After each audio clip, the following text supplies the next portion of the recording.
Hi, I'm Nicky Stewart, Director of Institutional Marketing here at Edison, and I'm here to talk to Alastair George, who is our Chief Investment Strategist. We are going to record a chat every week to talk through the main things happening in the market. So, good morning, Alastair. How are you? I'm great, thank you, Nicky. How are you? Very well. I think today we're going to have a fairly wide-ranging discussion. How do you feel that markets are going to progress now over the winter, given infection rates with COVID are increasing?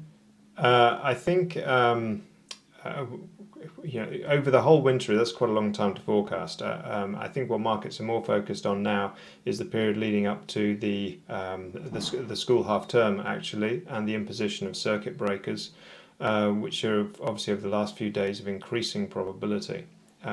But at the same time, I think in some respects the markets and the evolution of the pandemic are not necessarily at the moment moving in lockstep.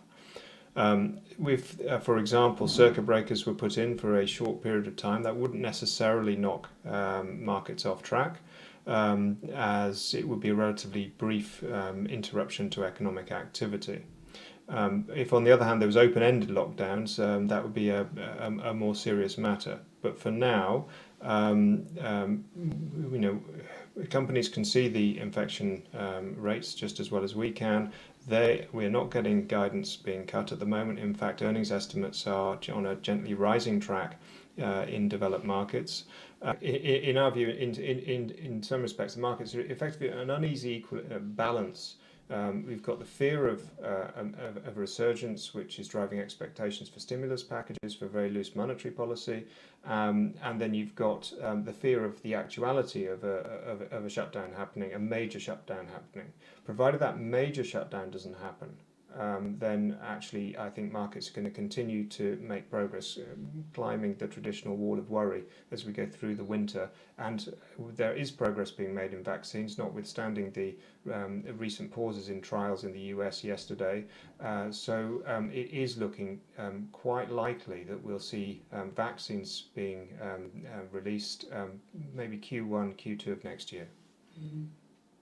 Well, there's even talk that the Oxford University vaccine, which is being made now, could be available in the next few weeks for the vulnerable groups. So.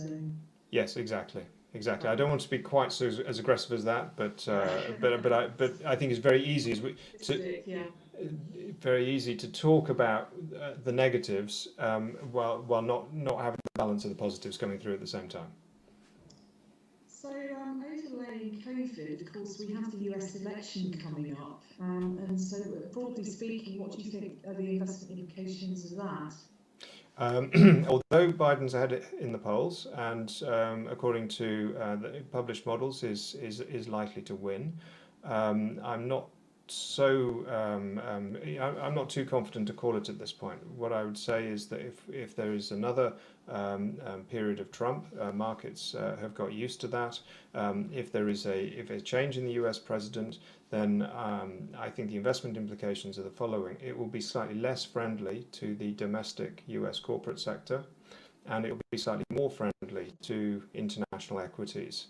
And the reason for that is that the domestic corporate taxes in the US may go up somewhat, and internationally there'll be a less confrontational approach applied, even if the frictions with China are likely to continue, because there's cross-party support for that.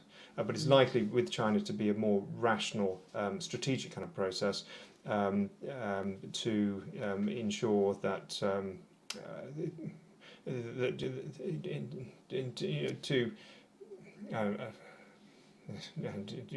choosing how I phrase this, an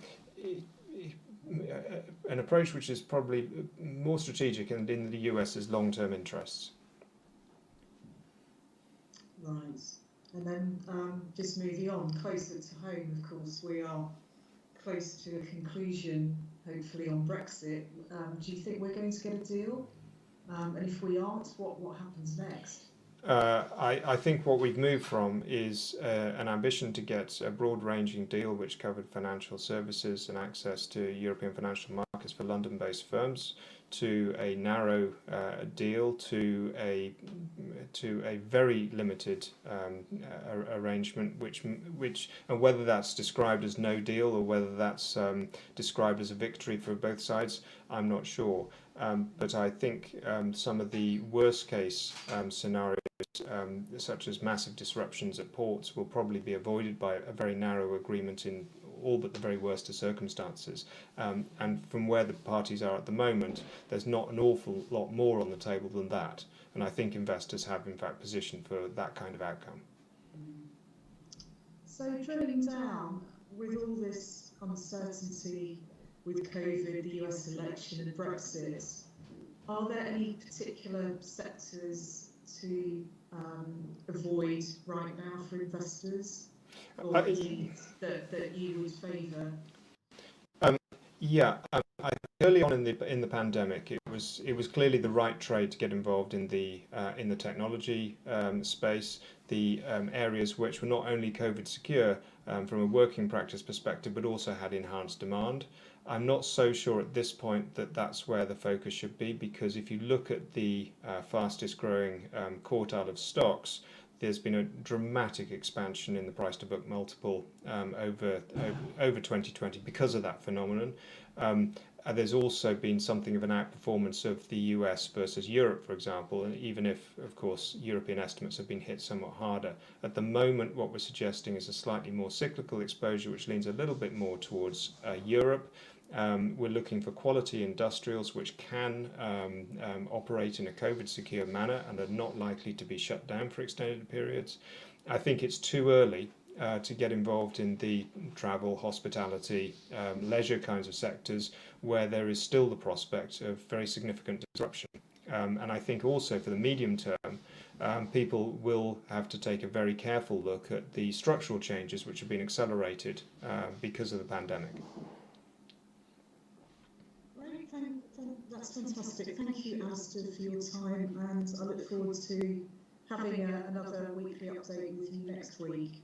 Thank you, Nicky.